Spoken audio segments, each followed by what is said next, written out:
मित्रों, स्वामी विवेकानंद से जुड़ी कहानियों में उनके विचार समाहित हैं। स्वामी विवेकानंद की प्रेरक कहानियाँ ज्ञान का अथाह भंडार हैं। इनको जानकर और सीख लेकर व्यक्ति जीवन की जटिल समस्याओं का आसानी से समाधान पा सकता है। आइए जानते हैं इन्हीं में से कुछ कहानियों के बारे में। स्वामी विवेकानंद से जुड़ा बनारस का प्रेरक प्रसंग भी आपको बताते हैं। एक बार बनारस में वह एक मंदिर से प्रसाद लेकर बाहर आ रहे थे, तभी वहां रहने वाले बंदरों के समूह ने उन्हें घेर लिया। स्वामी जी जितना बंदरों से बचने के लिए इधर उधर जा रहे थे, बंदर उतना ही रास्ते में आकर उन्हें डरा रहे थे। तभी वहाँ एक बुजुर्ग सन्यासी पहुँचे। उन्होंने स्वामी विवेकानंद से कहा कि डरो मत, उनका सामना करो। वृद्ध सन्यासी की बात सुनकर स्वामी विवेकानंद पलटे और बंदरों की तरफ जाने लगे। इस पर सारे बंदर भाग गए और वे पुनः निर्भय हो गए। इसका कई बार उन्होंने जिक्र किया है और युवाओं से कहते हैं कि किसी समस्या से डरो मत, इसका सामना करो, इससे लड़ो।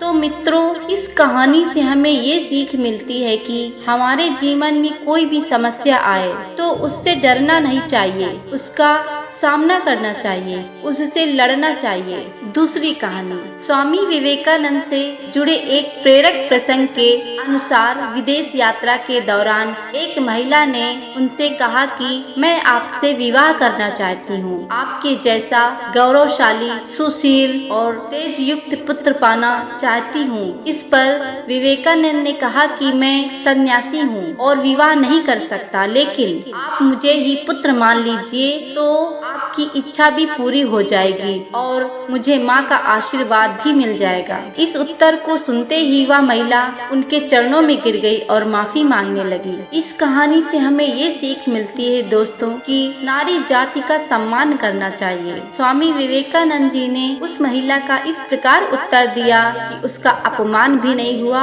और उसे उसका समस्या का हल भी मिल गया। आइए तीसरी कहानी सुनते हैं। अमेरिका में स्वामी विवेकानंद से जुड़ी प्रेरक कहानी के अनुसार अमेरिका यात्रा के दौरान स्वामी विवेकानंद एक पुल से गुजर रहे थे। रास्ते में उन्होंने कुछ लड़कों को निशाना लगाते देखा, लेकिन उनमें से कोई सही निशाना नहीं लगा पा रहा था। इस पर स्वामी विवेकानंद रुके और बंदूक संभाल ली। उन्होंने एक बाद एक लगातार कई निशाने लगाए। इस पर लड़कों और अन्य लोगों ने पूछा कि ये आप कैसे कर सकते हैं। उन्होंने कहा, जो भी काम करो अपनी पूरी एकाग्रता उसी में लगा दो, सफलता अवश्य मिलेगी। मित्रों, स्वामी विवेकानंद की कहानियाँ हमें ये बताती हैं कि हमें जीवन में कैसे संघर्ष करना चाहिए, कैसे कार्य करना चाहिए जिससे कि हमको सफलता मिले। मैंने 3 कहानियाँ सुनाई आप लोगों को। इनमें से अगर एक भी कहानी का आप अनुसरण करेंगे तो आप जीवन में सफल जरूर होंगे।